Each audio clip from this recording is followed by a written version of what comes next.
তো আমরা মানে কি কি বিষয় থেকে প্রশ্ন আসে সেটা একটু দেখি। শুরুতে বিন্দু দেখবো আমরা। বিন্দু, তারপরে আমরা দেখব রেখা, তারপরে আমি বলছি রশ্মি, হ্যাঁ, তারপরে আমি বলছিলাম গতদিন রেখাংশ, ওকে, তারপরে অন্তস্থ কোণ, অন্তস্থ কোণ, তারপরে বহিস্থ কোণ, তারপরে শুধু কোণ আমরা নিয়ে আলোচনা করব, এবং এরপরেই আমরা আলোচনা করব ত্রিভুজ, চতুর্ভুজ, এরপরে থাকবে আমাদের বহুভুজ। ওকে, এই যে টাইপ গুলো আছে এই প্রত্যেকটা টাইপ থেকে আমরা অঙ্ক রাখবো, এবং টোটাল অঙ্ক থাকবে 100টা। তো বিন্দু, রেখা, রশ্মি, রেখাংশ, হ্যাঁ, এই চারটা টপিক থেকে গতানুগতিক হয়তো 8-10টা প্রশ্ন আছে, এছাড়া আর কোনো প্রশ্ন নাই। যেমন আমি বলছিলাম গতদিন যে আহ, বিন্দুর চলার পথকে কি বলে বলেন তো দেখি? রেখা বলে স্যার, রেখা। রেখা বলে। তার মানে এই একটা যে একটা বিন্দু, অনেকগুলো বিন্দু নিয়ে কি তৈরি হয়? একটা রেখা তৈরি রেখা হয়। রেখা তৈরি তৈরি হয়। রেখা হয়। তৈরি হয়। একটা রেখা তৈরি হয়, এটাকে আমরা বলতে পারি একটা রেখা। তবে এই লাইনটাকে রেখা বলতে গেলে এই দিকে এবং এই দিকে অ্যারো চিহ্ন দিতে হবে, তবেই এটা একটা রেখা হবে। কি হবে বলেন তো? এটা একটা রেখা রেখা হবে। হবে। রেখা হবে। আর যখন একদিকে থাকবে হচ্ছে এই অ্যারো চিহ্নটা, তখন তার নাম কি বলছিলাম আমি, কি হবে? রশ্মি। রশ্মি, রশ্মি হবে। রশ্মি।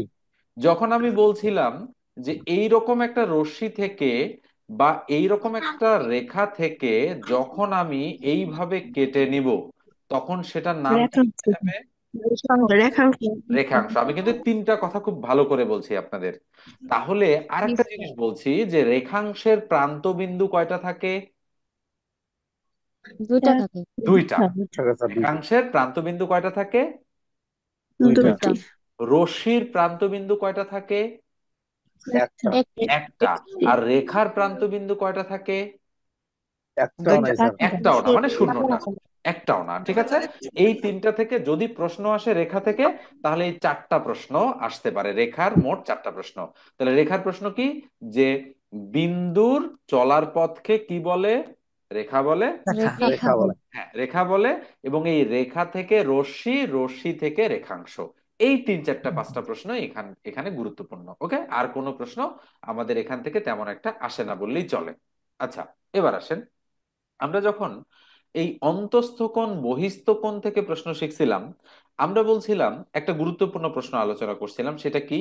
সেটা হচ্ছে আমরা একটা ত্রিভুজ অঙ্কন করছিলাম। সেটা হতে পারে সমবাহু ত্রিভুজ, হতে পারে বিষমবাহু ত্রিভুজ, হতে পারে সমকোণী ত্রিভুজ, হ্যাঁ, এরকম ত্রিভুজ আমরা অঙ্কন করছিলাম। এবং আমরা বলছিলাম যে এই ত্রিভুজগুলোর তিনটা বাহুকে যদি আমরা বর্ধিত করি, তাহলে যে বহিস্থ কোণগুলো তৈরি হয় সেগুলোর সমষ্টি কত বলেন তো দেখি? বলতে পারেন কিনা? 360। 360 তিনশো ডিগ্রি। ষাট 360 ডিগ্রি না থেকে অপশনে কিন্তু চার সমকোণও অ্যান্সার থাকতে পারে। কত সমকোণ? তার চার সম। সমান। চার সমকোণ। স্যার আচ্ছা, চার সমকোণ মানে কত ডিগ্রি বলেন তো? 360 ডিগ্রি। 360 ডিগ্রি। মানে এক সমকোণ, এক সমকোণ সমান কত? 90 ডিগ্রি। 90। এইভাবে কিন্তু অ্যান্সারটা থাকতে পারে। আচ্ছা, এইবার আসেন, আমরা এই জিনিসটা আরেকটু আপনাদেরকে ক্লিয়ার করি। সেটা হচ্ছে, ধরেন আমি হচ্ছে এরকম করে একটা রেখা টানলাম। রেখা টানার পর আমি করলাম কি, এই এখানে একটা ফোঁটা দিলাম। এখানে ফোঁটা দেওয়ার সাথে সাথেই বলেন তো দেখি এইখানে কত ডিগ্রি কোণ উৎপন্ন হইলো? 90 ডিগ্রি। একশো 60 ডিগ্রি আশি sir. Sir 180 degree. 180। 180 degree sir. কত ডিগ্রি কোণ উৎপন্ন 180। হইলো? 180। 180 ডিগ্রি। 180। কেননা আমরা জানি যে একটা সরল একশো রেখা কত ডিগ্রি কোণ উৎপন্ন করতে পারে? 180 180 ডিগ্রি। 180 degree degree, sir. অথবা দুই দুই সমকোণ। সমকোণ। দুইশো। দুই সমকোণ উৎপন্ন করতে পারে। এখন আসেন, আমি এই রেখা দ্বারা মনে করেন এখানে একটা সন্নিহিত বাহু আমি দিয়ে দিলাম, এইভাবে একটা বাহু দিয়ে দিলাম। বাহুটা দেওয়ার পরে ধরেন এখানে একটা কোণ উৎপন্ন হইলো, কোণটাকে আমি বললাম 110 ডিগ্রি। কত ডিগ্রি? 110 110 একশো ডিগ্রি। দশ ডিগ্রি। ডিগ্রি এবং আমি বললাম এটা এ, বি, এটা হলো সি, এবং এটা হলো ডি। বলেন তো এই 110 ডিগ্রি কোণটা এ, বি, ডি কোণ, বা শুধু বি কোণ কিনা? জি স্যার। জি জি স্যার। স্যার। অবশ্যই। এখন আমি যদি আপনাকে প্রশ্ন করি যে ডি বি সি কোণ ইকুয়াল টু হোয়াট, বলেন তো কি হবে উত্তর? 70 70 অবশ্যই অবশ্যই 70 ডিগ্রি। কত হবে উত্তর? 70 ডিগ্রি। 70 ডিগ্রি। 70 ডিগ্রি। এটা নিঃসন্দেহে আপনারা বুঝতে পারেন। এখন আমি যদি বলি যে 100 110 ডিগ্রি কোণের সম্পূরক কোণ কত, যদি আমি বলি, বলতে পারবেন? 110 ডিগ্রি 70 কোণের সম্পূরক কোণ যেটা কত? 70 ডিগ্রি স্যার। 70 ডিগ্রি। এটা জানেন আপনারা? সম্পূরক কোণ 70 মানে হচ্ছে স্যার, এই সন্নিহিত কোণটাকেই বলে কি কোণ বলেন তো দেখি? সম্পূরক কোণ সম্পূরক বলে। কোণ। সম্পূরক কোণ। তার মানে যখন দুইটা কোণের সমষ্টি কত ডিগ্রি হবে? 180 ডিগ্রি। 180 ডিগ্রি 180 হবে, ডিগ্রি। তখন ওই কোণ তখন দুটোকে সম্পূরক একে অপরের সম্পূরক কোণ বলা হবে। ক্লিয়ার সম্পূরক ধারণাটা? সম্পূরক বলা হয়। কোণের ধারণাটা ক্লিয়ার আপনাদের? জি স্যার। আমি আর একটু বলি। তাহলে আমরা যেহেতু সম্পূরক নিয়ে আলোচনা করতেছি, পূরক এবং সম্পূরক এই দুইটা জিনিস আপনাদের জন্য গুরুত্বপূর্ণ। পূরক মানে এক সমকোণ। পূরক মানে কত সমকোণ? এক সমকোণ আর সম্পূরক মানে কত সমকোণ? দুই সমকোণ দুই অথবা সমকোণ। 180 ডিগ্রি। এখানে পূরকে কোণ থাকবে দুইটা, সম্পূরকেও কোণ থাকবে কয়টা? দুইটা। দুইটা কোণ থাকবে, কিন্তু দুইটা কোণ ছাড়া পূরক এবং সম্পূরক হইতে পারবে না। হ্যাঁ, মনে রাখবেন, পূরক এবং সম্পূরক হওয়ার মানে হচ্ছে শর্তই হচ্ছে কয়টা কোণ থাকতে হবে সেখানে? দুইটা দুইটি কোণ কোণ। থাকতে হবে। এবার আসেন, আমি যদি এখন আপনাদেরকে বলি যে এই হচ্ছে আমাদের একটা কি কোণ, বলেন তো এটা কি কোণ? সমকোণ। আমরা বললাম এটা একটা কি কোণ? সমকোণ। সমকোণ।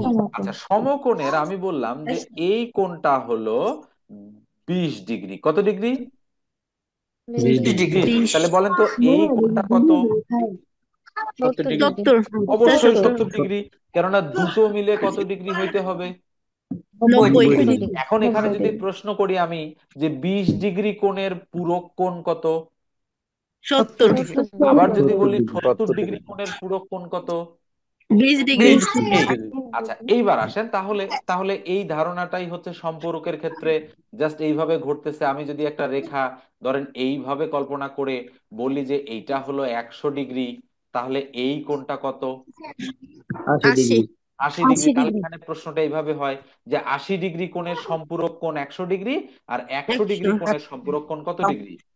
80 80 ডিগ্রি। তাহলে 80 পূরক ডিগ্রি। সম্পূরক আমরা অনেকেই জানি এবং আগে থেকেই আমরা এগুলো বুঝি। তো এই আলোচনাগুলো মানে বিস্তারিত আর আমি করলাম না, যেহেতু আপনারা এগুলো আগে থেকে জানেন। এইবার আসেন, যে আমরা যখন পূরক সম্পূরক বিভিন্ন কোণের আলোচনা করতেছি তখন কিন্তু প্রবৃদ্ধ কোণ, স্থূল কোণ, সূক্ষ্ম কোণ, এই যে যাবতীয় বিষয়গুলো কিন্তু আমাদের চলে আসে। তো আমার ওই শীটের মধ্যে কিছু সংজ্ঞা থাকবে, 10-12টা। ওই 10-12টা সংজ্ঞা আপনারা মুখস্থ করবেন জাস্ট মনে রাখার জন্য। যদি কোনোটা না বুঝতে পারেন দেন তখন আমি আপনাদেরকে একটু হেল্প করব যে এই জায়গাটাতে এরকম প্রবলেম হতে পারে। তো দেখেন, আমরা সরাসরি মানে এই কোণ থেকে, যেমন যেমন এটা ছিল একটা সমকোণ, এটা একটা সমকোণ। এই সমকোণ থেকে যদি আমরা একটা ত্রিভুজ অঙ্কন করি, বলেন তো সেটাকে আমরা কি বলতে পারি? কি ত্রিভুজ? একটা সমকোণ থেকে যদি সমকোণী আমরা ত্রিভুজ অঙ্কন করি, তাহলে বলেন তো এখান থেকে যদি আমি এটা এখানে লাগাই দেই, বলেন তো এটা কি ত্রিভুজ হয়ে গেল? সমকোণী। রাইট, সমকোণী ত্রিভুজ। আমি যদি বলি এটা এ, এটা বি এবং এটা সি, বলেন তো এই কোণটা কত ডিগ্রি কোণ? 90 90 ডিগ্রি কোণ। বলেন তো এটা একটা সমকোণী ত্রিভুজ কিনা? জি স্যার। অবশ্যই একটা। তাহলে আমরা বলতে পারি ত্রিভুজ এ বি সি একটি কি ত্রিভুজ? কি ত্রিভুজ বলেন? সমকোণী। সমকোণী ত্রিভুজ আমরা এটা বলতে পারি, বললাম এটা। আচ্ছা, এবার আসেন, বলা হচ্ছে এই ত্রিভুজটার ভূমির দৈর্ঘ্য, ভূমি কোনটা বলেন তো দেখি? বিসি। বিসি। বিসি হচ্ছে কি? ভূমি। হ্যাঁ, ভূমি। বিসি হচ্ছে ভূমি। আমরা বললাম ভূমি হলো বিসি। আচ্ছা, এবার আসেন, আমরা এবার বললাম যে এই যে বাম দিকে যেটা আছে সেটা কি? লম্ব। লম্ব। হ্যাঁ, লম্ব। আমরা বললাম এটা হলো লম্ব। আর এইটা কি? অতিভুজ। অতিভুজ। আমরা বললাম এটা হলো অতিভুজ। হ্যাঁ, এটা হলো অতিভুজ। এখন এইবার আসেন, আমি, আচ্ছা এই যে 90 ডিগ্রি কোণটা এখানে আছে না? আছে। এই 90 ডিগ্রি কোণের বিপরীত বাহুকে সবসময় কি বলা হবে? অতিভুজ। মনে রাখবেন, এটা ভালো করে মনে রাখবেন, খুবই গুরুত্বপূর্ণ কথা আমি বললাম, যে সমকোণের বিপরীত বাহুকে সব সময় কি বলা হবে? অতিভুজ। অতিভুজ। অতিভুজ। এখন অতিভুজ তো হইলো, বাকি থাকলো কি? একটা লম্ব আর একটা কি? ভূমি। ভূমি। হ্যাঁ। এখন আমি যদি আপনাদেরকে বলি যে এইখানে একটা কোণ আছে, এই কোণটার নাম হলো 40 ডিগ্রি। কত? কি নাম এই কোণটার নাম? কত? 40 ডিগ্রি। মানে এই কোণটার মান হচ্ছে 40 ডিগ্রি। বলেন তো দেখি কোণ সি এর মান কত হবে? 50 ডিগ্রি। 50। অবশ্যই 50 ডিগ্রি। কেননা একটা যদি 90 হয়, বাকি দুটো মিলে কত ডিগ্রি? 90। 90 degree, sure. এবার আসেন, আমরা একটু ব্যতিক্রম আলোচনা করব এখন। হ্যাঁ, ব্যতিক্রম আলোচনাটা দেখেন আমি একটু করাচ্ছি এই কারণেই যে আপনারা এই জায়গায় অনেকে ভুল করেন এবং অনেকের ক্লিয়ার কনসেপ্ট নাই। হ্যাঁ, আমি একটা ত্রিভুজ অঙ্কন করলাম, বুঝতেই পারতেছেন কোনটা সমকোণী ত্রিভুজ হবে? কোনটা সমকোণী ত্রিভুজ? 90 ডিগ্রি ওটা। এটা 90 ডিগ্রি। এটার একটা কোণ হলো, সমকোণ স্যার। তা আমরা দাগটা দিলাম না, বুঝতে পারতেছেন না যেটা একটা সমকোণী ত্রিভুজ? বোঝা যাচ্ছে না? জি স্যার। জি স্যার। হ্যাঁ, এ জি বি স্যার। সি হচ্ছে একটা সমকোণী ত্রিভুজ। এখন আসেন, আমি বললাম কি যে এই কোণটা আমাদের ধরেন বললাম 45 ডিগ্রি। কত ডিগ্রি? 45। 45 ডিগ্রি। এবং অথবা আমি একটু 45 না বলে আমি বললাম এটা হলো আপনার 48 ডিগ্রি। কত ডিগ্রি? 48। 48 ডিগ্রি আমি বলে দিলাম। আচ্ছা, এইবার বলেন তো এখানে নিচেরটা কি? ভূমি। আপনারা বলবেন এইটা কি? লম্ব। আর এইটা কি লম্ব। বলেন? অতিভুজ। অতিভুজ। আচ্ছা, এটা অতিভুজ। ভূমি। আচ্ছা, এখানে এখানে কি কোনো অন্য কোনো কোণ দেওয়া আছে যে এইটা স্যার কত ডিগ্রি, এইটা কত ডিগ্রি, আমরা কি বলতে পারি আপাতত? আপাতত স্যার তো না দেওয়া থাকলে বলা যায় না, তবে এমনি তো না বোঝা যায় দেওয়া একবার থাকলে কি আমরা বলতে একবার। পারবো? বলেন, না দেওয়া থাকলে কি আমরা বলতে পারবো? পারবো কিনা? হ্যাঁ স্যার। পারবো স্যার। অবশ্যই পারবো। কেন পারবো? কেননা এইটা তো 90 ডিগ্রি, আমরা তো জানি, জানি না? 48 ডিগ্রি। জানি স্যার, জি জানি। স্যার। তাহলে 90 থেকে যদি আমি 48 বিয়োগ করে দেই তাহলে কত ডিগ্রি থাকে? স্যার 48। 42 ডিগ্রি। 42 ডিগ্রি। তাহলে 42 42 ডিগ্রি ডিগ্রি স্যার, থাকে না? 42। আচ্ছা। হ্যাঁ স্যার, 42 ডিগ্রি। 42 ডিগ্রি 42, থাকে। হ্যাঁ। তাহলে এই কোণটা 42 ডিগ্রি, তাহলে আমি তো বলে দিতে পারি, তাই না? 42 ডিগ্রি বলতে পারি না? স্যার, জি স্যার। পারি। পারি। এখন আসেন, মানে এইভাবে আমাদের কিন্তু প্রশ্ন করা হবে যে একটা সমকোণী ত্রিভুজের একটা কোণের মান, আমি যদি প্রশ্নটা লিখি যে একটা সমকোণী ত্রিভুজের একটা কোণের মান 48 ডিগ্রি, অপর কোণটা কত? বলেন তো কত degree? Sir 42 sir degree. 42। 42 degree, এটা নিঃসন্দেহে আপনারা বলতে 42 পারেন। ডিগ্রি। তো এইবার আসেন, আমি একটু গুরুত্বপূর্ণ জিনিস আপনাদেরকে বলি, সেটা হলো ধরেন যখন আপনারা অঙ্ক করবেন, ওই যে মিনারের অঙ্ক, তারপরে খুঁটি, মানে একটা লম্বা গাছ আছে, গাছটা ঝড়ে ভেঙে পড়ছে, ভেঙে পড়ে ভূমির সাথে এত ডিগ্রি কোণ উৎপন্ন করছে, এরকম অঙ্কগুলো আপনারা দেখছেন না? জি জি স্যার। জি স্যার। স্যার। ওই ধরনের অঙ্কগুলো কিন্তু আমরা সামনের দিকে করব। তো সেখানে একটা গুরুত্বপূর্ণ জিনিস আমরা আলোচনা করব। ধরেন এইটা হচ্ছে আমাদের একটা সমকোণী ত্রিভুজ। আমি যদি বলি যে একটা গাছ ঝড়ে ভেঙে গেছে, ভেঙে গিয়ে এই জায়গাটাতে সে 30 ডিগ্রি কোণ উৎপন্ন করছে। কত ডিগ্রি? 30 ডিগ্রি। 30। 30 ডিগ্রি। তাহলে আমি নিঃসন্দেহে বলতে পারি এটা হচ্ছে অতিভুজ। এখন ত্রিভুজ, আমি এটা লিখবো লম্ব। এটা হচ্ছে লম্ব আর এটা হচ্ছে ভূমি। বলেন তো আপনাদের খটকা লাগলো কিনা? জি স্যার। একেবারেই। ভূমি নিচে থাকে। তাহলে আপনাদের আপনাদের মানে স্যার, একেবারে পুরাপুরি ধারণা যে সবসময় ভূমি কোথায় থাকে? নিচে। নিচে থাকে স্যার। নিচে থাকে। নিচে। আর লম্ব কোথায় থাকে? এই স্যার, বাম মানে পাশে। উচ্চতাটা যেটা সেটাকেই আপনারা লম্ব বলে ভাবেন, তাই না? জি স্যার। কিন্তু মনে রাখবেন যে এই কোণ, এই কোণটা জাস্ট একটা কোণ এই জায়গায় দেওয়া থাকার কারণে নিচেরটা লম্ব হয়েছে আর এটা ভূমি হয়ে গেছে। খটকা লাগলো না আপনাদের এবার? জি জি স্যার। স্যার। মনে রাখবেন, যখন আমরা খুঁটির অঙ্কগুলো করব বা ত্রিকোণমিতি করব, তখন এই উন্নতি কোণ এবং অবনতি কোণ যে বিষয় দুটো আছে, এই দুটো বিষয় খুব ভালো করে বুঝতে হবে। উন্নতি এবং অবনতি, এ দুটো না বোঝার কারণে আপনাদের ওই অঙ্কগুলো আপনারা করতে পারেন না। মনে রাখবেন, উন্নতি কোণ আর অবনতি কোণ। হ্যাঁ, অবনতি করি। এই দুইটা জি মনে স্যার। রাখবেন। তা আমি 30 ডিগ্রি এখানে দেওয়ার ফলে বলেন তো লম্ব কোণটা হয়ে গেল? ভূমিটাই লম্ব হয়ে গেল। নিচে। নিচেরটা আর আর লম্বটা কি চেঞ্জ হয়ে কি হয়ে গেল? ভূমি। ভূমি। ভূমি। তখন আমরা এই বিষয়টা আরো বিস্তারিত আলোচনা করলাম। আপাতত আমি এতটুকু আপনাদেরকে যারা জানায় রাখলাম, যেন তখন হঠাৎ করে আমি ধরলে আপনারা যেন বলতে পারেন যে যেখানে কোণ উৎপন্ন হবে সেই কোণের বিপরীত বাহুকে কি বলা হবে? লম্ব। কোণের বিপরীত লম্ব। বাহুকে মানে আমি লম্ব। যদি মনে করেন আমি কোনো কোণের মান জানি না, মনে করেন আমি এইভাবে একটা রেখা তৈরি করলাম, তৈরি করে এখানে একটা কোণ দিলাম, তার মান দিলাম আমি ধরেন 40 ডিগ্রি। কত ডিগ্রি? 40 ডিগ্রি। 40 এই কোণটার বিপরীত বাহু কোনটা বলেন তো দেখি, এটা না? এটা স্যার, জি স্যার। এটা এইটা হবে হবে স্যার লম্ব। হ্যাঁ। লম্ব। আর এটা কি হবে? এটা ভূমি। স্যার ভূমি। ভূমি। ভূমি। আর এটা সমকোণী ত্রিভুজ না বলেন তো? জি জি স্যার। স্যার।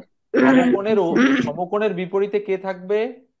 অতিভুজ। অতিভুজ। অতিভুজ স্যার। এইবার আসেন, আমি যদি আবার এইভাবে অঙ্কন করি, একইভাবে আমি আবার অঙ্কন করলাম, অঙ্কন করার পর বললাম যে এইটা হচ্ছে এবার 40 ডিগ্রি কোণ।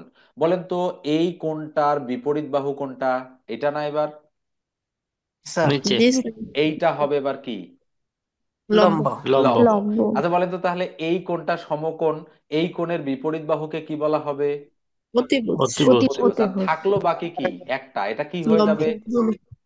ভূমি। ভূমি। ভূমি। ঠিক আছে, যখন আমরা ওই অঙ্কগুলো করব তখন এই বিষয়টা কিন্তু খুব ভালোভাবে আমাদের মাথায় রাখতে হবে। এবং আমি যদি বলি এই যে 40 ডিগ্রি কোণ, এই কোণটা দুইটা কোণের নাম আমি লিখতেছি, উন্নতি আর অবনতি।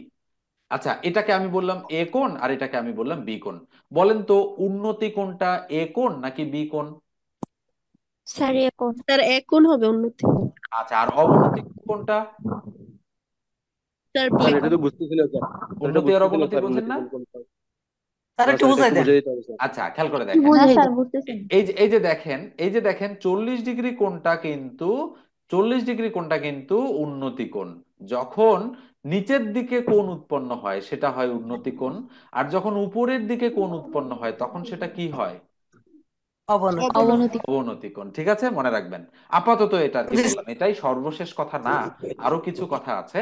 কিন্তু যখন দেখবেন যে নিচের দিকে কোণ ভূমির সাথে কোণ উৎপন্ন হচ্ছে তখন সেটা কি কোণ হয়ে যাবে? উন্নতি। উন্নতি। উন্নতি কোণ। আবার এটাও ভূমির সাথে হচ্ছে উপরে, কিন্তু ঘটনা হলো যে ভূমি তো আর উপরে থাকে না, ঝামেলা তো এই জায়গায়, যখন উপর থেকে নিচের দিকে কোনো জিনিস নামতেছে তখন সেটা কি হয়ে যায়? অবনতি। অবনতি। জাস্ট তখন আমরা এটা আলোচনা করব। তো আপাতত প্রাথমিক আলোচনা আমি এখানে করে রাখলাম। এবার আসেন আমরা এই অঙ্কটা করব। এই অঙ্কটা করার জন্য আমাদের এক সূত্র জানতে হবে। বলেন তো দেখি এখানে আমাদের আহ, ত্রিভুজটির কিসের দৈর্ঘ্য জানতে চাইছে? অতিভুজ। অতিভুজের দৈর্ঘ্য। অতিভুজের দৈর্ঘ্য আমাদের কাছে জানতে চাইছে, যে অতিভুজের অতিভুজের দৈর্ঘ্য দৈর্ঘ্য জানতে কত। চাই। তাহলে শুরুতে বলা হচ্ছে স্যার একটা পিছনে। সমকোণী ত্রিভুজ। তাহলে আমরা একটা সমকোণী ত্রিভুজ তৈরি করলাম, এই হচ্ছে আমাদের একটা সমকোণী ত্রিভুজ, আনুমানিক আমরা তৈরি করে ফেললাম। এই সমকোণী ত্রিভুজের কি বলা হচ্ছে? যে ভূমির দৈর্ঘ্য লম্বের দৈর্ঘ্য অপেক্ষা কয় মিটার কম? 1 মিটার এক কম। মিটার। 1 মিটার কম। মিটার। আচ্ছা এবং লম্ব অপেক্ষা অতিভুজের দৈর্ঘ্য কত মিটার বেশি? এক 1 মিটার মিটার। বেশি। 1 মিটার বেশি। তাহলে ত্রিভুজটার কিসের মান বের করতে হবে? অতিভুজের স্যার দৈর্ঘ্য। অতিভুজ। অতিভুজের মান বের করতে হবে। আচ্ছা এবার আসেন, তাহলে প্রথম লাইনটা আমরা আগে ভালো করে পড়বো। বলা হচ্ছে একটি সমকোণী ত্রিভুজের, তাহলে এটা তো একটা সমকোণী ত্রিভুজ, আমরা দিয়ে দিলাম এটা কত ডিগ্রি? 90 90 ডিগ্রি। ডিগ্রি। এবং আমরা বললাম এটা এ, এটা বি, এটা সি। আমরা আপাতত এই পর্যন্ত পড়ে এই পর্যন্ত আসলাম। বলা হচ্ছে ভূমির দৈর্ঘ্য লম্বের দৈর্ঘ্য অপেক্ষা 1 মিটার কম। তাহলে লম্বের কম। দৈর্ঘ্য আমরা কত ধরে নিব? এক্স। এক্স ধরে নিলাম লম্বটা। তাহলে ভূমির এক্স। দৈর্ঘ্য লম্বের দৈর্ঘ্য অপেক্ষা 1 মিটার কম। তার মানে বলেন তো ভূমি x-1 হবে কিনা? x-1। দেখেন আমার কথাটা, এখন আপনি যদি ভাবেন যে আচ্ছা আমি কিভাবে বুঝবো যে লম্বটা আমাকে ধরতে হবে, আমি যদি মনে করি যে আমি ভূমি ধরবো এক্স, এটা কিন্তু আপনাদের প্রবলেম হতে পারে। আপনি বলেন আমি ভূমি এক্স ধরবো, তাহলে কি হইতো বলেন তো? বলা হচ্ছে ভূমির দৈর্ঘ্য লম্বের দৈর্ঘ্য অপেক্ষা 1 মিটার কম। তাহলে বলেন তো দেখি ভূমি অপেক্ষা লম্বটা এবার 1 মিটার বেশি হচ্ছে কিনা? জি স্যার। x+1 হবে। উল্টো জিনিসটা কিন্তু হয়ে গেল। কিন্তু এইটা ধরা বুদ্ধিমানের কাজ নয়। তার কারণ কি? কারণ হচ্ছে আমাদের কিন্তু যেটা ছোট সেটা ধরা বুদ্ধিমানের কাজ। মানে যেটা বড়, মানে বড় ছোট হিসাব আমি করতেছি না, যে যেটা দিয়ে আপনারা সহজে বুঝতে পারবেন আপনারা সেটা দিয়ে ধরবেন। লাইনটা আবার শোনেন, যে ভূমির দৈর্ঘ্য লম্বের দৈর্ঘ্য অপেক্ষা 1 মিটার কম। তার মানে আমি যদি লম্বের দৈর্ঘ্যটা ধরে নেই তাহলে ভূমি হচ্ছে তার চেয়ে 1 মিটার কম। বলেন তো এইটা সহজ কিনা? জি স্যার। জি স্যার। জি এটা স্যার। সহজ।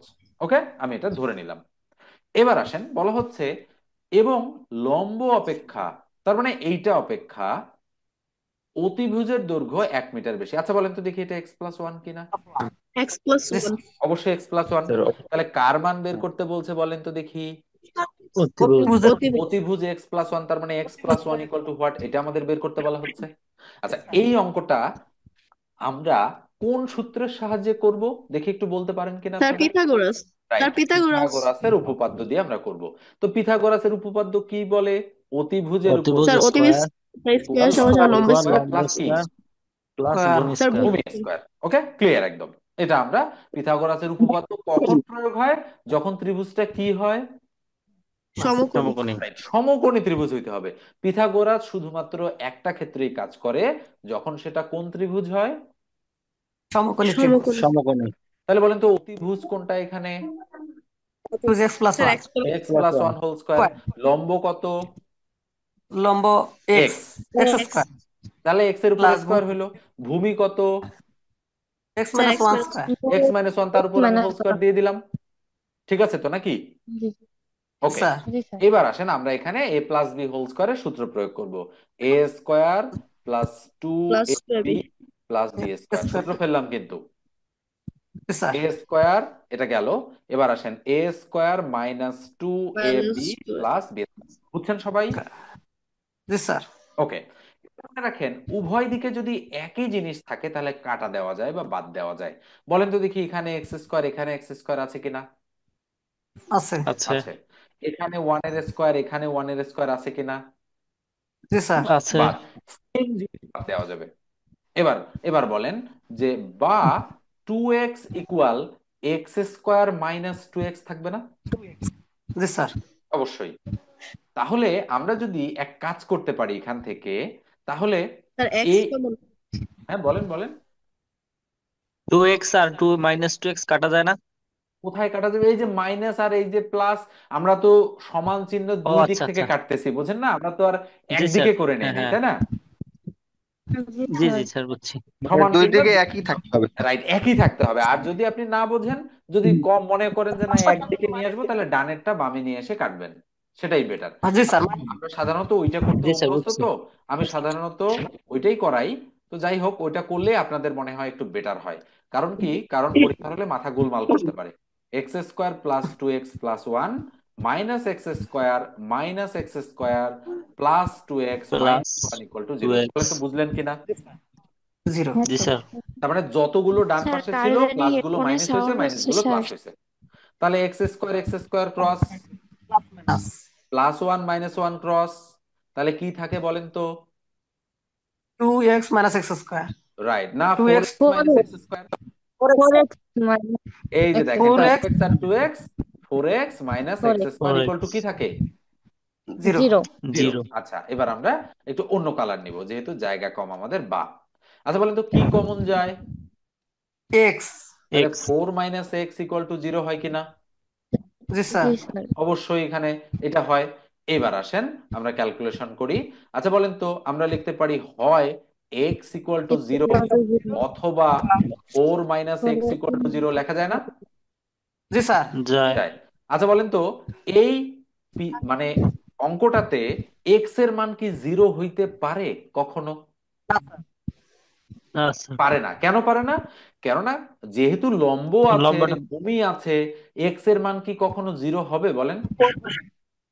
না। না স্যার। এই জন্য নট ইকুয়াল। আপনারা দেখেন না অনেক সময় অঙ্কে কোনো জিনিস লিখে সমান চিহ্নটা কাটা দেওয়া থাকে, তার মানে হচ্ছে সমান। হুম। এটা এক্স ইকুয়াল টু সমান জিরো নয়। হবে না, এটা গ্রহণযোগ্য নয়। ওকে, এটা কি নয়?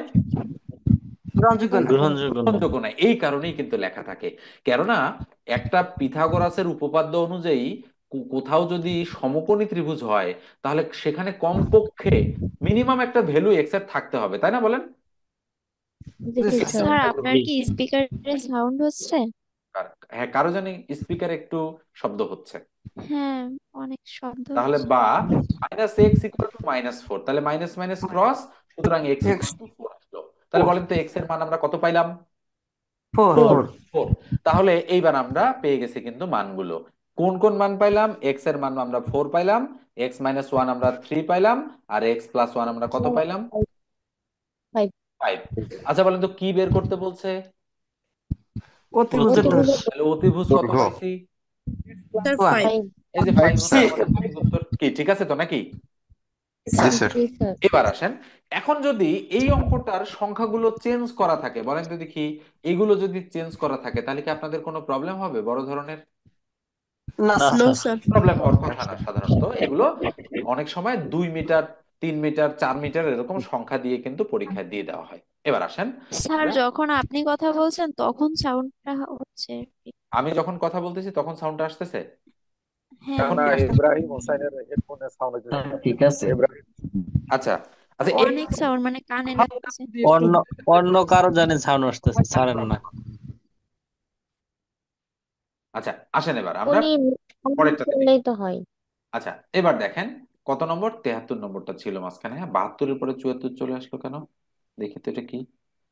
আচ্ছা আসুক, সমস্যা নেই। দেখি এটা কত। 72, 78।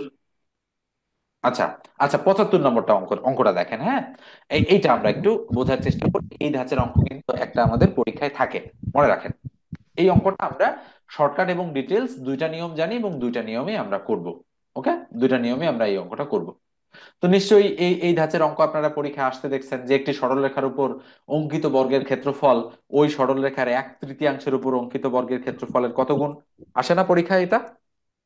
আসে স্যার। জি স্যার। আসে খুবই স্যার। বেশি আসে। হ্যাঁ, এবং দুই একটা রিটার্ন পরীক্ষাতেও কিন্তু এই অঙ্কটা খুব মানে মানে আসতে দেখা গেছে। তো রিটার্নে আসলে অনেক আপনারা এই অঙ্কটা ভুল করে ফেলেন, করতে পারেন না। প্রিলিতে যদি আসে তাহলে একটা শর্টকাট সূত্র আছে, ওটা দিলেই এই অঙ্কটা হয়ে যায়। আচ্ছা, আমি আগে ডিটেলস মেথডে আপনাদেরকে দেখাচ্ছি, ভালো করে একটু খেয়াল করেন। কি হবে এখানে? হবে হচ্ছে, আচ্ছা আমি একটু বড় করে দেই স্ক্রিনটা, তাহলে আপনাদের জন্য একটু সুবিধা হবে। আচ্ছা, ও সরি, ঠিক আছে, এরকমই থাক। হুম। তো এবার আসেন, তো আমরা মাঝখানে একটা টান দিয়ে নিলাম শর্টকাট এবং ডিটেলস দুই দিকে করার জন্য। এবার দেখেন আমরা কি করব। সেটা হলো যে বলা হচ্ছে একটি সরল রেখার উপর অঙ্কিত বর্গের ক্ষেত্রফল ওই সরল রেখার 1/3 উপর অঙ্কিত বর্গের ক্ষেত্রফলের কত গুণ। আচ্ছা, অঙ্কিত বর্গ আপনারা বোঝেন তো, বর্গ বোঝেন তো, বর্গ মানে যদি হয় ক, এর উপর কি স্কয়ার। স্কয়ারের বাংলা কি? বর্গ স্যার। স্যার স্কয়ারের বর্গ। বাংলা হচ্ছে বর্গ। হ্যাঁ, স্কয়ারের বাংলা হচ্ছে বর্গ। তো স্কয়ার মানে হচ্ছে বর্গ। এবং আমরা যখন একটা বর্গ গণিতে চিন্তা করি, মানে হচ্ছে থিওরিটিক্যালি আমরা একটা বর্গ চিন্তা করি, তখন আমরা ভাষাগতভাবে লিখি। আর যখন চিত্রে আমরা একটা বর্গ কল্পনা করি, বলেন তো এটা একটা বর্গ কিনা? জি জি স্যার। স্যার। এটা, এটাকে আমরা বলি কিন্তু বর্গক্ষেত্র। কি বলি? বর্গক্ষেত্র। বর্গক্ষেত্র। বর্গক্ষেত্র। তাহলে বর্গক্ষেত্রের একটা বাহু যদি এ হয়, বলেন তো এর এরিয়া বা ক্ষেত্রফল বের করার সূত্র কি? স্কয়ার। এ স্কয়ার। Sir clear? স্কোয়ার। এ স্কয়ার মনে রাখতে হবে, এটা হলো বর্গক্ষেত্রের জি স্যার। ক্ষেত্রফলের সূত্র। কেননা আমরা জানি বর্গ মানেই হচ্ছে কোনো কিছুর উপর স্কয়ার। এক্স ধরলে স্কয়ার, যদি আমরা এটার মান বলি 7, তাহলে 7-এর স্কয়ার, তার মানে 49। জাস্ট এইভাবে চিন্তা করবেন। আচ্ছা এবার দেখেন। 7। হ্যাঁ, তাহলে একটি সরল রেখার উপর অঙ্কিত বর্গ, তাহলে সরল রেখাটা আমরা ধরে নিলাম, যে ধরি একটি সরল রেখা, তো মান তো আমরা জানি না। সরল রেখা ইকুয়াল টু কি ধরে নিলাম? এক্স। ওকে, এক্স একক আমরা ধরে নিলাম। তাহলে একটি সরল রেখা বলতে এখন কাকে বুঝাবে বলেন তো? এক্স। এক্স। এক্স কে বলছে, তার উপর অঙ্কিত বর্গক্ষেত্র। তাহলে এক্স এর উপর বর্গক্ষেত্র কি হবে? X square. রাইট। এক্স তাহলে স্কোয়ার। অঙ্কিত বর্গ মানে বর্গের ক্ষেত্রফল। ওকে, কার জানি নয়েজ হচ্ছে, একটু মিউট করে দেন। X square. ওকে, তাহলে অঙ্কিত বর্গের ক্ষেত্রফল এক্স স্কোয়ার, এটা আমরা পাইলাম। এবার আসেন পরেরটা। এবার বলা হচ্ছে ওই সরলরেখা। আচ্ছা বলেন তো ওই সরলরেখা বলতে কোনটা, এক্স স্কোয়ার নাকি x? X. X. Right, exactly x. তাহলে ওই সরল রেখার 1/3। তাহলে আমরা বের করি, সুতরাং সরল রেখার 1/3, বলেন তো কি হবে? উপরে এক্স এক্স বাই। নিচে 3। উপরে এক্স নিচে 3, তাই না? বলেন তো এটা না? স্যার এটা একটু জি জি স্যার। বুঝাই দেন। 3/1 ভাগ। 1/3 তিন মানে কয় ভাগ। ভাগের কয় ভাগ? এক ভাগের 3 ভাগের তিন 1। ভাগ। 3/1 ভাগ। যদি বলা হয় 1/4, চার চার ভাগের এক ভাগের তাহলে ভাগ। এক চার ভাগ। ভাগের এক 4 ভাগ। ভাগের 1 ভাগ। যদি বলা হয় 1/5, তো পাঁচ পাঁচ ভাগের ভাগের এক এক পাঁচ ভাগ। ভাগ। যদি বলা হয় অর্ধেক, হাফ। তাহলে half. Half sir, one half. By ঠিক আছে। তো টু বাই বিষয়টা ওয়ান। কিভাবে কাজ করে ওনার হয়তো বুঝতে প্রবলেম হচ্ছে। বিষয়টা এইভাবে কাজ করে যে যে লাইনটা আপনি একটু ভালো করে খেয়াল করবেন, যিনি প্রশ্ন করলেন লাইনটা একটু ভালো করে খেয়াল করবেন। বলা হচ্ছে ওই সরল রেখার, ওই সরল রেখা বলতে কার, এক্স। এক্স স্যার এর এক্স কত, এক তৃতীয়াংশ।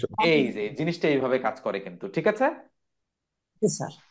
তার মানে এর মানে তো গুণের মতো কাজ করে, এক্স দিয়ে 1 কে গুণ করলে এক্স আর নিচে 3, বুঝতে পারছেন? এই লাইনটা আমরা মনে মনে কাজ করে জি ফেলি। স্যার। স্যার এখানে যদি বলতো স্যার ওই সরলরেখার 2/3, তাহলে ওই এক সরল রেখার তৃতীয়াংশ দুই না বলে তৃতীয়াংশ বলে আমরা বলতাম এক্স এর উপরে 2 তার নিচে 3।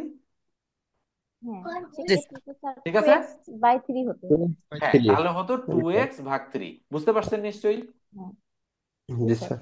ওকে, যেভাবেই বলুক না কেন, তবে আমরা এই মাঝখানের লাইনটা লিখি না, আমরা জানি যে আপনারা ঠিকঠাক বোঝেন। উপরে হলো এক্স, তার নিচে কি, থ্রি। থ্রি। আমরা কিন্তু এই থ্রি। পর্যন্ত আসছি, দেখেন আমরা এই পর্যন্ত আসছি কিন্তু এর পূর্বে আমরা কিন্তু সব করে ফেলছি, তাই না? এগুলো সব শেষ না। জি জি স্যার। স্যার। এবার বলা জি হচ্ছে স্যার। 1/3 উপর কি, অঙ্কিত বর্গের ক্ষেত্রে। যোগফল কত গুণ? অঙ্কিত বর্গের, আমি একটু তাড়াতাড়ি লিখতেছি আপনারা বুঝে নেবেন। ক্ষেত্রফল বলতে x/3 তার উপর হোল স্কয়ার কিনা বলেন তো, স্যার। এটা। জি স্যার। এ পর্যন্ত আসছি। জি স্যার। জি। বলা হচ্ছে কত গুণ, তার মানে হচ্ছে বলেন তো কোনটা বড়, x² বড় নাকি এইটা বড়? নিচেরটা বড়, x² ক্ষেত্রফল। বড়। উপরের সেটটা স্যার থ্রি। টাই বড়। আচ্ছা, এবার আমাকে আমাকে একটু প্রশ্নের উত্তর দেন। আপনাদের মনে হতে পারে কিন্তু নিচেরটা বড়। আচ্ছা, কোন জিনিসের এক উপরেরটা বড়, তৃতীয়াংশ এক্স কিভাবে স্কয়ার। বড় হয় বলেন তো, কোন হ্যাঁ, এক্স জিনিসের স্কোয়ার এক বড়। তৃতীয়াংশ কিভাবে বড় হয়? এক্স স্কয়ার বড়। হ্যাঁ, স্যার আপনি মান কেমনি বড়? আমি মান ধরে বুঝাই আপনাকে, এটা কিন্তু অনেক সময় ভুল আয়োজন আমি প্রশ্নটা ভগ্নাংশ করলাম। থাকলেও এটা ছোট হয়। ওটা রাইট। তো ভগ্নাংশ। দেখেন, আমি ধরলাম একটা সরল রেখার মান ধরেন মানে ধরলাম কত, ধরেন 15, সরল রেখার মান কত, 15। 15 অথবা 12 ধরি তাহলে সুবিধা, ছোট ধরি আর একটু, 12 ধরলাম একটা সরল রেখার মান 12। তাহলে ওই 12। সরল রেখার অঙ্কিত বর্গের ক্ষেত্রফল বলেন তো, 12 × 144 হবে কিনা? জি স্যার। জি। জি। তাহলে ওই সরল রেখার 1/3 বলেন তো, 12 এর 3 ভাগের 1 ভাগ কত? চার। 4। স্যার। তাহলে 4-এর বর্গ কত বলেন তো দেখি, ষোলো। 16। 16। বলেন তো তাহলে কোনটা বড়, 144 নাকি 16? 44। 144, চুয়াল্লিশ। 144। হ্যাঁ, তাহলে বলেন তো দেখি, এখানে যেহেতু 1/3 বলা হচ্ছে, তাহলে 12 বড় নাকি 4 বড়? 12। 12। হ্যাঁ, তার মানে 12 বড়। তাহলে বড় সংখ্যার বর্গ বড় আর ছোট সংখ্যার বর্গ ছোট হবে না? জি জি স্যার। স্যার। তার মানে অবশ্যই এটা হলো বড় আর এটা কি, ছোট। ছোট। এখন আমি জি স্যার। যদি আপনাকে বলি যে বিষয়টা, যে কোনটা কার কত গুণ, তাহলে বলেন কাকে দিয়ে কাকে ভাগ করবেন? ভাগের বড় ছোট বের করার জন্য বলেন তো, উপরে বড়টা আর ভাগ করি আমরা নিচে ছোটটা, এইভাবে করি কিনা, এই যে কত গুণ জি বের স্যার। করার জন্য। এখন আমি আপনাকে বলি ধরেন আমি বললাম যে 25 একটা সংখ্যা, আর আর ধরেন 25 না ধরে আমি বললাম 50 একটা সংখ্যা, আর আরেকটা সংখ্যা আছে ছোট সংখ্যা, সেটা ধরেন 5। আমি বললাম 5-এর কত গুণ 25, তাহলে কিভাবে বের করলাম? 50 বাই 5। ভাগ করে তাহলে বলেন তো 50-কে কত দিয়ে ভাগ করলাম? 5 5 দিয়ে। দিয়ে। তাহলে এখানে তো বলা হচ্ছে কোনটা কার কত গুণ, তাহলে বলেন তো বড়টা উপরে আর ছোটটা নিচে থাকবে কিনা? জি জি স্যার। স্যার। তার মানে কত গুণ যখন বলবে, তাহলে কত গুণ যেহেতু বলা হচ্ছে এখানে, তার মানে আমরা কি করব বলেন তো দেখি, x² উপরে, আর বলেন তো নিচে এটা থাকবে কিনা? By square. নিচে থাকবে x² 3 ভাগ স্কয়ার। 9, তাই না? এটা ক্যালকুলেশন করলে এটা হয় না, x² ভাগ 9। জি স্যার। জি স্যার। জাস্ট এটা বুঝলেন কি, এই জিনিসটা কি বুঝলেন? না বুঝলে আমাকে বলতে পারেন কিন্তু আরেকবার। স্যার জি স্যার। আরেকবার স্যার। আরেকবার বলবো? আরেকবার একটু বোঝাই দেন স্যার। ওকে, ঠিক আছে। তো দেখেন আমি এক্সাম্পলটা, মানে হচ্ছে জিনিসটা আগে শেষ করি, যেহেতু মানে জায়গা অনেক কম এখানে, একটু শেষ করি, অঙ্কটা শেষ করে আবার আপনাদেরকে বলি। তাহলে এটা ক্যালকুলেশন আমি করতে চাই। আচ্ছা বলেন তো দেখি, x² উপরে ইকুয়াল, এই ভাগ চিহ্নটাকে যদি আমি গুণ করে দেই, তাহলে বলেন তো 9 উপরে আর x² নিচে উল্টে কিনা? জি নিচে স্যার চলে যাবে। স্যার তাহলে উল্টাই এইটা দিলাম এটা কাটা গেলে বলেন তো কত থাকে? স্যার 9 9 তাহলে 9 গুণ অ্যান্সারটা আসলো কিনা? জি স্যার আসলো। এবার দেখেন শর্টকাট মেথডটা আমি আরেকটু আলোচনা করি, তাহলে করে তারপর আপনাকে আবার বোঝাচ্ছি। তো দেখেন এবার যখন দেখবেন, এবার আমরা শর্টকাট একেবারে সুপার শর্টকাট মেথড, যখন দেখবেন 1/3, বলেন তো তৃতীয়াংশ মানে 3 কিনা? জি তিন, স্যার তিনের তাহলে উপর 3 এর স্কোয়ার। স্কোয়ার 9, 9 হচ্ছে উত্তর। যদি এখানে 1/4 থাকে তাহলে 4 এর স্কোয়ার কত? 4-এর উপর 16 16 হবে উত্তর। 16। যদি এখানে অর্ধেক থাকে, অর্ধেক মানে 2, 2 এর উপর কি স্কোয়ার। Square, square. 4। যদি এখানে 1/5 থাকে তাহলে 5 এর উপর স্কোয়ার মানে কত? 25। 25 তাহলে 20 উত্তর হবে 25। তাহলে বুঝতে পারছেন কিভাবে উত্তরগুলো হচ্ছে? জি স্যার। জি জি স্যার। স্যার যদি 1/3 থাকে তাহলে এটার উপর স্কোয়ার করে দিবেন। উত্তর কত? 3 এর স্কোয়ার কত? 9। 9 উত্তর 9 গেল। যদি এখানে 1/4 থাকে 4 ষোলো 4 স্কয়ার তাহলে 4 এর উপর 16 স্কোয়ার করলে কত হবে উত্তর? 16 স্যার 16। 16। 6 কি স্যার বুঝতে একের পারছেন আমি জায়গায় যে অন্য সংখ্যা সিস্টেমটা বললাম? থাকলে, বুঝতে পারছেন তো নাকি? স্যার হ্যাঁ জি স্যার স্যার একের জায়গায় অন্য সংখ্যা থাকলে সেক্ষেত্রে কি করব একের শর্টকাট মেথডে? একের জায়গায় কোন সংখ্যা থাকতে স্যার পারে? স্যার 2/3 থাকলে স্যার একের দুই জায়গায় যদি তৃতীয়াংশ থাকলে। একের জায়গায় যদি 2/3 থাকে তাহলে আমরা ডিটেলস মেথডটা করে দেখব, করে দিয়ে একটা প্রসেস বের করব, বের করলেই হয়ে যাচ্ছে। ঠিক স্যার আছে। 2/3 থাকলে ওটা, স্যার ওটা স্যার 2/3 থাকলে তো 9/4 আচ্ছা আসবে। আমরা দেখবো এখন, 2 আমরা বাই দেখবো এখন। তবে দুই, তাহলে আমি বললাম এখানে আমি সংখ্যা দিচ্ছি যে একটি সরলরেখার মান ধরেন, আমি ধরলাম ধরলাম কত, কে জানি কথা 12। বলতেছেন। একটি সরলরেখার মান কত ধরবো? ধরলাম আমি, স্যার কত ধরা যায় বলেন, যে কোনো একটা সংখ্যা যেটাকে 3 দিয়ে ভাগ করা যাবে। 6 15। আচ্ছা 6 12। ধরলাম, 3 দিয়ে ভাগ করা যাচ্ছে। একটা সরলরেখার মান কত? 6। 6। 6। একটি সরলরেখা বললাম 6, তাহলে লিখলাম যে 6 এর উপর অঙ্কিত বর্গের ক্ষেত্রফল ওই সরলরেখার 1/3 উপর অঙ্কিত বর্গের ক্ষেত্রফলের কত গুণ। আমরা 6 দিয়ে কল্পনা করলাম মানটা, 6 দিয়ে প্রথমে। আচ্ছা তাহলে কি হবে? সরলরেখা ধরি, সরলরেখার মান কত? 6। দেখা সরলরেখার দেন মান ইকুয়াল টু 6। তাহলে অঙ্কিত অঙ্কিত বর্গের ক্ষেত্রফল কি হবে? 36। 36। 6 এর উপর স্কোয়ার ইকুয়াল টু কত? 36। 36। 36 গেল এটা। আবার এই সরলরেখার 1/3, বলেন তো 1/3 কি হবে? 3 স্যার ভাগের 1 1 ভাগ। বাই তাহলে তাহলে স্যার 1/3 মানে 6 এর 3 ভাগের 1 ভাগ না? জি জি জি স্যার। স্যার স্যার বলেন তো তাহলে কত হইলো মানটা? 2 হবে 2। 2 স্যার 2। 2 আসলো, 2 আসলো, ভালো কথা। এবার আসেন তার উপর কি? বর্গের ক্ষেত্র অঙ্কিত। অঙ্কিত বর্গের ক্ষেত্রফল। বলেন তো দেখি 2 এর উপর বর্গ করলে কত হয়? 4 4। 4। 4 4। বলছে কত 4 গুণ, বলেন তো দেখি 4 এর কত গুণ 36? 9 গুণ। 9 নয় গুণ। আর 9 তাহলে 39। কত গুণ সেটা আমরা কিভাবে বের করলাম? উপরে 36 তার নিচে 4 কিনা? জি স্যার জি স্যার। ইকুয়াল কাটাকাটি করলে কয় গুণ আসলো? 9 গুণ 9 গুণ। এইবার বুঝছেন কেন এটাকে দিয়ে আমরা এটাকে ভাগ করলাম? জি স্যার। ব্যাপারটা কিন্তু বড়টা এখানে। কি? তাহলে বলেন তো আগের অঙ্কটা যেটা আমরা করছিলাম সেখানে 36-এর জায়গায় কি ছিল? X x square. Sir square. x x x square. Square. আর বলেন তো এই 4 এর জায়গায় কি ছিল? 9 3। ছিল। 3 9। 3। কত ছিল? 9 স্যার ছিল। x square by 9 sir x square ভাগ, মানে ফাইনাল ক্যালকুলেশন করার সময় আর কি। এক্স স্কোয়ার ভাগ 9 ছিল না? জি জি স্যার। স্যার এই এই এই লাস্ট। তার মানে কোনটা দ্বারা কোনটাকে ভাগ? এই এক্স স্কোয়ার দ্বারা বড় দ্বারা ছোটকে স্কোয়ার স্যার। ভাগ 9, এটা দিয়ে আমরা ভাগ করতেছি, এটাকে দিয়ে এটাকে আমরা ভাগ করতেছি। উপরে এক্স স্কোয়ার স্যার তার নিচে ক্ষেত্রফল এক্স দুইটাকে ভাগ করবো স্কোয়ার। আর কি স্যার। এই জাস্ট, হ্যাঁ এতটুকুই। তবে প্রসেসটা তো আপনাকে বুঝতে হবে, না বুঝলে আপনি ভাগ করবেন কিভাবে, তাই না? জি জি স্যার। স্যার। এই প্রসেসটা বোঝা খুব জরুরি। তাহলে বলেন এই ধরনের অঙ্ক যদি আসে 1/3, 1/4, কেউ যদি বলে 2/3, তো 2/3 আপনারা নিজেরাই করে দেখবেন, সমস্যা কি? হ্যাঁ স্যার। ওকে, 2/3 আপনারা নিজেরাই করে দেখবেন। আচ্ছা আমি বললাম যে 2/3 হলে কি হবে, আমি একটু বলি, মানে দেখাই। 2/3 হলো, ধরেন একের জায়গায় তাহলে কত হবে এখানে? স্যার 2/3। তাহলে 2/3। তাহলে প্রথমে বর্গের ক্ষেত্রফল কত? X square. তারপরে বলেন তো দেখি 2x ভাগ 3 তার উপর স্কোয়ার হবে কিনা? হ্যাঁ স্যার। জি স্যার তাহলে 4/9। 4x স্কোয়ার ভাগ 9 আসবে না এটা? জি জি স্যার স্যার স্যার সুতরাং এক্স স্কোয়ার কে এক্স 4x স্কোয়ার ভাগ 9 দ্বারা কি হবে?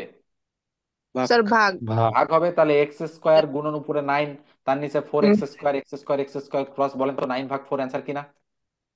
জি জি স্যার স্যার। হ্যাঁ স্যার। 9 ভাগ 4 মানে কত গুণ? 4 দুগুণ 8, 2 থাকলো 1 10, আবার 4 দুগুণ 8 থাকলো 2 20, 4 5 20, তাহলে কত গুণ? 2.25 গুণ। এই যে ভগ্নাংশ আসলো, দশমিক আসলো, এই জন্য এই প্রশ্ন আসে কম। বুঝতে পারছেন? জি স্যার। এই জন্য এটা আসে কম। জি। এই জন্য 1/3 আসে, 1/4 আসে, মানে এক জাস্ট এইভাবে আসে, অর্ধেক আসে, হ্যাঁ, পঞ্চমাংশ। এইভাবে বুঝবেন। ঠিক আছে, কেউ কিছু বললেন আমাকে? না। ওকে, না ঠিক আছে, স্যার এবার দেখেন আমরা আর এক ধরনের, এই যে এই ধরনের প্রশ্ন কিন্তু খুবই সহজ এবং নানান পরীক্ষায় কিন্তু ঘুরে ফিরে আসতে দেখা যায়। দেখছেন নিশ্চয়ই এই ধরনের প্রশ্ন? জি স্যার। জি স্যার একেবারে এই খুবই ধরনের প্রশ্ন সহজ, স্যার তো ওই যে একটা শর্টকাট। সূত্র ছিল না, এ বি প্লাস এ বি হ্যাঁ হ্যাঁ হ্যাঁ, প্লাস তবে তবে আমরা হ্যাঁ আগে ইনটু তবে ডিভাইডেড বাই। আমরা আগে শিখবো যে রিটেন আমরা কিভাবে করতে পারি, দেন আমরা হ্যাঁ শিখবো স্যার। জি স্যার শর্টকাট আমরা কিভাবে করতে পারি। ঠিক আছে, ঠিক আছে স্যার। জি স্যার জি স্যার। দুইটাই আমরা দেখবো পাশাপাশি, যে কিভাবে আমরা জিনিসগুলোকে ক্যালকুলেশন গুলো করতে পারি। আচ্ছা, দেখেন একটু, তাহলে আমি একটু আপনাদেরকে বলি, সেটা হলো, আচ্ছা আরেকটা এরকম অঙ্ক আছে, ওইটা আমি করে দিই, এটা আপনারাই করতে পারবেন আমার মনে হয়। আচ্ছা, এই যে 1/4 এটা করতে পারবেন না বলেন তো দেখি? জি জি স্যার স্যার। উত্তর কত বলেন? 16 স্যার 16। 16। 16। বোঝাই যাচ্ছে যে উত্তর 16 হবে। এরপরে এরপরে এটা আমরা পরে করব। 80 আসছে, এরপরে দেখি আরো কোনটা কোনটা আছে। 81 আছে। আচ্ছা, আমরা ওইটা আগে করে আসি, যেটা আমরা দেখলাম একটু আগে, হ্যাঁ, এটা আগে আমরা করে আসি। কত নম্বর এটা? হ্যাঁ, এটা রাইট, এক্স্যাক্টলি। তাহলে দেখেন, এখন যেহেতু বলা হচ্ছে যে একটি আয়তক্ষেত্রের দৈর্ঘ্য কত পার্সেন্ট বাড়ানো হয়েছে? 20%। 20% বাড়ানো হয়েছে। আচ্ছা, আয়তক্ষেত্র বলতে কি বোঝায়? ধরেন এইটা একটা আয়তক্ষেত্র, বা এটাও একটা আয়তক্ষেত্র, আমরা বলতে পারি, মানে যে কোনো মাপের। আচ্ছা বলেন তো, একটা বর্গকে কি আয়তক্ষেত্র, আয়ত বলা যায় কিনা? জি স্যার স্যার যায় অনেক সময়। মজা না, আমরা বলতে পারি, মানে কখনো কিন্তু আয়তকে আয়তকে বর্গ বলা যাবে না, যাবে? না না স্যার জি স্যার। না না স্যার। স্যার কিন্তু বর্গকে মজা। আমরা আয়ত হিসেবে ট্রিট করতে পারি, সমস্যা নাই। হ্যাঁ তাহলে বলেন তো, আয়তক্ষেত্রের ক্ষেত্রফল নির্ণয়ের সূত্র কি? দৈর্ঘ্য গুণন প্রস্থ কিনা? জি জি স্যার স্যার। জি আর স্যার বর্গক্ষেত্রের ক্ষেত্রফল মানে বলেন তো এক বাহুর উপর স্কোয়ার কিনা? স্কোয়ার। জি স্যার। স্কোয়ার। তার মানে বর্গক্ষেত্রের ক্ষেত্রে এটাও যা এটাও তা, এই জন্য। আচ্ছা, আমি যদি বলি বর্গক্ষেত্রের ক্ষেত্রফল দৈর্ঘ্য গুণন প্রস্থ, বলেন তো একই জিনিস আসবে কিনা? এই জিনিস স্যার। জি স্যার। একই জিনিস না বলেন তো, কারণ এটার দৈর্ঘ্য প্রস্থ তো একই। তার মানে এটা যদি গুণ 20 করে হয় এটাও 20, এটা যদি 10 হয় এটাও 10, এই জন্য কিন্তু সেম আসবে। তার মানে আমরা যদি আয়তক্ষেত্রের ক্ষেত্রফল বের করার সূত্র বর্গক্ষেত্রের ক্ষেত্রফলে কাজে লাগাই, বলেন তো হবে কিনা? হবে জি স্যার। স্যার হবে। অবশ্যই হবে, এটা এটা বোঝাই যায় যে হবে। এই জন্য আমরা একটা কাজ করে নিব, যেহেতু এখানে একই পার্সেন্টেজ আছে, বলা হচ্ছে একটা আয়তক্ষেত্রের দৈর্ঘ্য 20% বাড়ানো এবং প্রস্থ 20% কমানো হলো। আচ্ছা, আমরা ধরে নিতে পারি না যে, ধরি আয়তক্ষেত্রটার দৈর্ঘ্য হচ্ছে 100 আর প্রস্থ হচ্ছে 100, বলেন তো আমরা বলতে পারি কিনা? ধরে জি নিলাম, স্যার। স্যার পারি। আচ্ছা, তাহলে জি দৈর্ঘ্য স্যার যদি আমি 20% বাড়াই, বলেন তো 120 হবে কিনা? 120। হুম। স্যার জি 120। স্যার আর প্রস্থ যদি আমি 20% কমাই, বলেন তো দেখি 80 হবে কিনা? 80। জি আচ্ছা, স্যার জি স্যার বলা হচ্ছে যে একটা আয়তক্ষেত্রের দৈর্ঘ্য 20% বাড়ানো হয়েছে এবং প্রস্থ 20% কমানো হয়েছে, তাহলে ক্ষেত্রফল কি হবে? কমবে, বাড়বে, 2% হবে, নাকি অপরিবর্তিত থাকবে? অনেকে কিন্তু মনে করতে পারে, যারা অঙ্ক একটু কম বোঝে, অপরিবর্তিত থাকবে, কারণ একবার তো বাড়ানো হয়েছে 20%, একবার তো কমানো হয়েছে, কি মনে হইতে পারে? অপরিবর্তিত থাকবে, নো তাই না? স্যার বিষয়টা এমন মনে কমবে। হইতে জি পারে না? স্যার হইতে পারে কিন্তু। তাহলে এখানে তোমার। ক্ষেত্রফল বলছে। আচ্ছা বলেন তো, 20% বাড়ানো কমানোর আগে ক্ষেত্রফল কত ছিল? তাহলে বলেন তো, 100 আর 100 গুণ 100 100। যদি আমি গুণ করি, বলেন তো 1 দিয়ে 4টা শূন্য হবে কিনা? স্যার। 10,000। এটা বলেন তো, ক্ষেত্রফল কি? 10,000 ক্ষেত্রফল ছিল পূর্বের। এখন নতুন ক্ষেত্রফল কি দাঁড়াইলো? বলেন তো, নতুন দৈর্ঘ্য এটা, নতুন প্রস্থ এটা, বলেন তো এই দুটো গুণ করলে 8 12 96, বলেন তো 9,000 হবে কিনা? জি স্যার স্যার কমে। বলেন তো দেখি, এটা নতুন ক্ষেত্রফল হইলো কিনা? জি জি স্যার স্যার আর বলেন তো, এটা এটা কি পুরনো ক্ষেত্রফল না? জি স্যার জি হ্যাঁ তাহলে আমরা যদি পুরনো ক্ষেত্রফল থেকে নতুন ক্ষেত্রফলটা বাদ দিয়ে বলেন তো কত থাকে? 400 400। 400 তাহলে টাকা স্যার। বলেন তো বাড়ছে কত? বাড়ছে কত? 10,000 থেকে 9,600 বাদ দিলে 400 বাড়ছে, তাই না? এখন প্রশ্ন হচ্ছে যে বলেন তো এগুলো প্রত্যেকটাতে শতকরা চিহ্ন আছে কিনা? জি স্যার তাহলে 4% শতকরা কত বাড়ছে? তাহলে শতকরা কত বাড়ছে? বাড়ছে না কমছে বলেন? বাড়ছে না, না না স্যার কমছে এই যে দেখেন তো, এই যে দেখেন তো, বুঝতে পারেন কিনা? ছিল 10,000, হয়েছে কত? রাইট, ছিল 10,000 আর হয়েছে 9,600, তাহলে কমছে না? জি স্যার তাহলে কমছে, তাহলে শতকরা কত কমছে? যেহেতু প্রত্যেকটাতেই পার্সেন্টেজ চিহ্ন আছে, তাহলে বলেন তো 10,000-এর মধ্যে কমছে কত? 400 400। তাহলে শতকরা কত কমবে বলেন তো? 100 দিয়ে গুণ কিনা? জি স্যার এটা কিন্তু শতকরা হিসাব। রাইট, তাহলে আমরা শূন্য দুইটা কেটে দিলাম, এই শূন্য এই শূন্য এই শূন্য এই শূন্য কেটে দিলাম, বলেন তো কমছে কয় পার্সেন্ট?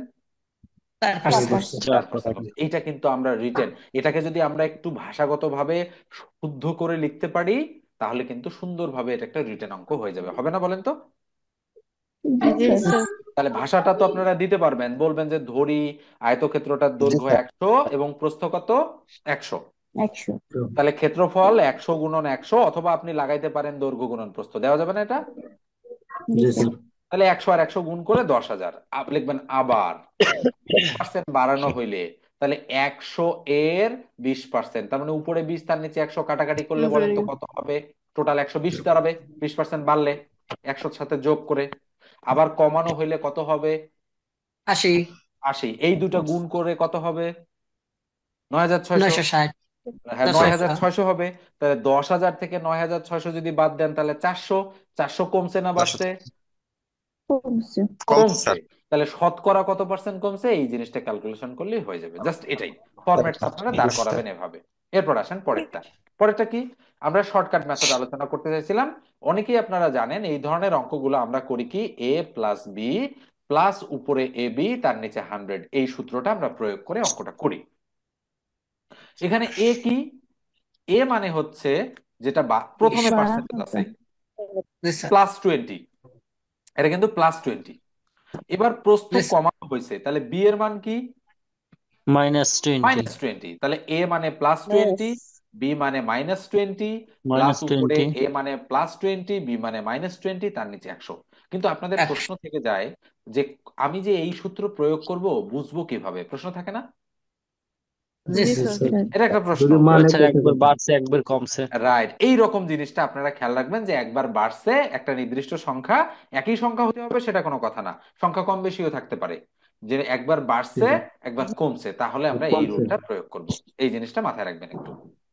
তাহলে বলেন তো এটা প্লাস মাইনাস, তাহলে এই 20 ক্রস করা যায় না? স্যার আচ্ছা, যায়। এই শূন্য এই শূন্য এই শূন্য এই শূন্য ক্রস করা যায়, তাহলে বলেন তো -4 হবে কিনা? জি স্যার তাহলে 4% কি বাড়ছে না কমছে? মাইনাস মানে মাইনাস মানে কমে গেছে, এই যে মাইনাস আসছে এই জন্য কমে। এই যে প্লাস মাইনাসের ক্যালকুলেশন গুলো একটু মাথায় রাখতে হবে, যে কিভাবে তাড়াতাড়ি করা যায় আর কি, জাস্ট এভাবে ক্যালকুলেশন করবেন। এখন মনে রাখেন এটা করার জন্য সুপার শর্টকাট মেথড আছে। আচ্ছা বলেন তো কয় পার্সেন্ট বাড়ানো হয়েছে? 20% 20। আচ্ছা কয় পার্সেন্ট কমানো হয়েছে? 20% 20%। তাহলে এই 2 আর এই 2 গুণ করলে 2 দুগুণ 4% কমে যাবে। অনেকে এভাবে বলে, তবে এভাবে মনে রাখা কষ্টসাধ্য, কেননা ঝামেলা হতে পারে অনেক সময়, হ্যাঁ, প্রবলেম হতে পারে। এই স্যার এখানে কমতে পারে বা বাড়তেও পারে হ্যাঁ, কমতে। এখন এখন আপনি মনে করেন যে এইটা ছিল মনে করেন আমি কত পার্সেন্ট কমাইলাম, 10% তাহলে কি হবে? তাহলে বলেন তো দেখি, এর মান 20 না, প্লাস বি এর মান -10, প্লাস এর মান 20, বি এর মান -10 ভাগ 100, দেখেন তো ঠিক আছে না? এবার জি স্যার বসানো ঠিক মাইনাস আছে। 10 তাহলে 20 -10 মাইনাস উপরে 20 গুণন 10 ভাগ 100, শূন্য শূন্য শূন্য শূন্য কেটে দিলাম। তাহলে 20 -10 -2, বলেন তো 8% কি হয়েছে, বাড়ছে কিনা? 8% বাড়ছে। তাহলে 20% বাড়ানো হয়েছে, 10% কমানো হয়েছে, মোটের উপর কয় পার্সেন্ট বাড়ছে? 8% 8% বাড়ছে। জাস্ট এটা চিন্তা করবেন। এখন যদি এখানে এখানে থাকে যে 10% বাড়ানো হয়েছে কাটা, বলেন তো 10% এটা এটা 10% কমানো হয়েছে, তাহলে কি হবে? -1% হবে উত্তর। তখন উত্তর কি হবে? -1%। তখনও কিন্তু একই জিনিস, এই 1 আর 1 গুণ করে একবার বাড়ানো হইলে একবার যদি কমানো হয় তাহলে কিন্তু কমে যায়, আসলে জিনিসটা তাহলে স্যার কমে যায়। পরেরটা ধরতে হবে নাকি মাইনাস রাইট, বসানো হ্যাঁ লাগবে? কমে যায় আর কি, মনে রাখতে হবে কমে যায়।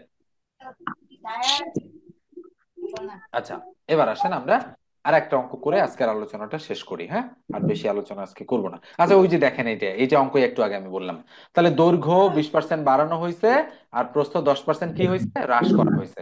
বলেন তো উত্তর কি হবে? 8%। 8% বৃদ্ধি। 8%। কত পার্সেন্ট বৃদ্ধি? 8% বৃদ্ধি। 8% বৃদ্ধি। বোঝা যাচ্ছে না অঙ্কটা? জি স্যার। জি স্যার। জাস্ট এভাবে আপনাদেরকে বুঝে নিতে হবে যে কিভাবে হবে। তবে অবশ্যই এই টাইপের স্যার অঙ্কগুলো ওটা আপনাদের বৃদ্ধি রিটেনও নাকি শিখতে হবে, হ্রাস? কেননা রিটেন যদি না শেখেন তাহলে কিন্তু ঝামেলা আছে। রিটেনে শিখতে হবে। হ্যাঁ, রিটেনও শিখতে হবে, যেভাবে বলে দিলাম সেভাবে কাজ করতে হবে। এটাই লাস্ট, আজকে আর করবো না আমরা। তো স্যার ওটা 8% হ্রাস হবে না নাকি? 8% হ্রাস তো না, 8% বৃদ্ধি। বৃদ্ধি হবে। 8% বৃদ্ধি, হ্রাস হবে না, 8% বৃদ্ধি। কেন হবে বলেন তো? প্রথমে কত পার্সেন্ট বাড়ছে? 20%। 20%, 20% পরবর্তীতে বাড়ছে, আর 10%। পরে কত পার্সেন্ট পরবর্তীতে কমছে? 10% কমছে। হ্যাঁ, 10% কমছে। হুম। তাহলে তো বৃদ্ধির হারটাও বেশি আছে, এই জন্য বৃদ্ধির 8% হার বেশি। ফাইনালি বৃদ্ধি পাচ্ছে। হ্যাঁ, 8% বৃদ্ধি পাচ্ছে। এবার আসেন পরেরটা। কি বলা হচ্ছে? একটি আয়তাকার ঘরের দৈর্ঘ্য বিস্তারের দ্বিগুণ। বিস্তার পর্যন্ত, বিস্তার মানে প্রস্থ, মনে রাখবেন। বিস্তার মানে কি? প্রস্থ। প্রস্থ। প্রস্থ। বলছে এর ক্ষেত্রফল 512 বর্গমিটার, পরিসীমা কত? এখানে দুইটা জিনিস আমাদের সূত্র জানতে হবে। বলেন তো এটা একটা আয়তক্ষেত্র কিনা? অবশ্যই। জি স্যার। তাহলে এইটা হচ্ছে আয়তক্ষেত্রের প্রস্থ আর এটা হচ্ছে আয়তক্ষেত্রের দৈর্ঘ্য। বলেন তো বিস্তারের দ্বিগুণ বলা হচ্ছে, তার মানে ঘটনাটা কি? তার মানে আমরা ধরে নিলাম যে ধরি বিস্তার বা প্রস্থ হচ্ছে এক্স, আর দৈর্ঘ্য কি বলেন তো? দ্বিগুণ মানে 2x। দ্বিগুণ মানে 2x। তাহলে সাধারণত আয়তক্ষেত্রের কোনটা ছোট হয়? প্রস্থ ছোট হয় না দৈর্ঘ্য ছোট হয়? স্যার প্রস্থ। ছোট হয়। প্রস্থ ছোট হয়, দৈর্ঘ্য সাধারণত বড় হয়, তাই না? আমরা কি বড়। আয়তক্ষেত্র জি এভাবে স্যার। চিন্তা করি কখনো? বলেন তো আয়তক্ষেত্র এটা চিন্তা করি কখনো? No sir. করি না, আমরা সাধারণত এইভাবে চিন্তা করি না। এই জন্য আমরা মনে করি যে আয়তক্ষেত্রের প্রস্থ ছোট হয়, দৈর্ঘ্য বড় হয়। ধরলাম এই লাইনটা আমাদের চলে গেল যে প্রস্থ এক্স আর দৈর্ঘ্য দ্বিগুণ, তার মানে 2x। এটা আমাদের ধরতে হবে। আমরা কি লিখবো? যে ধরি আয়তক্ষেত্রের প্রস্থ ইকুয়াল এক্স, কমা দৈর্ঘ্য তাহলে কত? 2x। 2x। বলছে এর ক্ষেত্রফল 512 বর্গমিটার। বলেন তো আয়তক্ষেত্রের ক্ষেত্রফলের সূত্র কি? ক্ষেত্রফল ইকুয়াল টু স্যার 512। স্যার দৈর্ঘ্য গুণ প্রস্থ। প্রস্থ। তাহলে ক্ষেত্রফলের জায়গায় আমরা দৈর্ঘ্য গুণন প্রস্থ ইকুয়াল টু 512 লিখতে পারি কিনা? জি জি স্যার। স্যার। তাহলে দৈর্ঘ্য হচ্ছে 2x আর প্রস্থ হচ্ছে x ইকুয়াল 512। হুম। তাহলে এক্স স্কোয়ার ইকুয়াল 512 কে 2 দিয়ে ভাগ করলে বলেন তো 256 হয় কিনা? জি স্যার। তাহলে বলেন তো এক্স এর মান 16 16 256, বোঝেন এটা? স্কোয়ার রুট করলে 256 হয়। জি জি স্যার। স্যার। তাহলে এক্স এর স্যার ভ্যালু একবার বুঝে পাইলাম নিন। আমরা 16, আর 2x মানে 16 দুগুণ কত? 32। 32। এবার আসেন, বলছে পরিসীমা কত? বলেন তো আয়তক্ষেত্রের পরিসীমার সূত্র হচ্ছে 2 ইন্টু দৈর্ঘ্য স্যার 2 যোগ ইন্টু দৈর্ঘ্য যোগ প্রস্থ। Half right. ইন্টু দৈর্ঘ্য গুণ তাহলে প্রস্থ। 2 ইন্টু দৈর্ঘ্য যোগ দৈর্ঘ্য প্রস্থ। হচ্ছে 32 আর প্রস্থ হচ্ছে 16। তাহলে 32 আর 16 যোগ করলে 48, 48 দুগুণ কত হবে? 96। 96 মিটার হচ্ছে সঠিক উত্তর। বলেন তো এই অঙ্ক কিন্তু সহজ আছে, সহজ আছে না? জি হ্যাঁ স্যার। স্যার, আচ্ছা, স্যার সহজ আছে। বর্গর আপনারা এখানে কিন্তু একটু। এই অঙ্কটা কিন্তু অফিস সহায়ক পদে যে সমস্ত পদ আছে, বিশেষত বিভিন্ন 16 থেকে 20 গ্রেডের সবচেয়ে বেশি বার আসে, সবচেয়ে বেশি পপুলার অঙ্ক এইটা, সবচেয়ে বেশি বার। জি স্যার। মনে 9 রাখবেন, সবচেয়ে বেশি বার আসে এই অঙ্কটা, একেবারে হুবহু। অনেক সময় বিস্তারের দ্বিগুণ না বলে এখানে কয় গুণ বলতে পারে? 3 গুণ। 3 গুণ। 3 গুণ বলতে পারে। ঠিক আছে, এটা বলতে পারে। অথবা একটু প্রশ্ন কঠিন করলে বলতে পারে 2.5 গুণ। কয় গুণ? 2.5 গুণ। আর আড়াই গুণ। আড়াই গুণ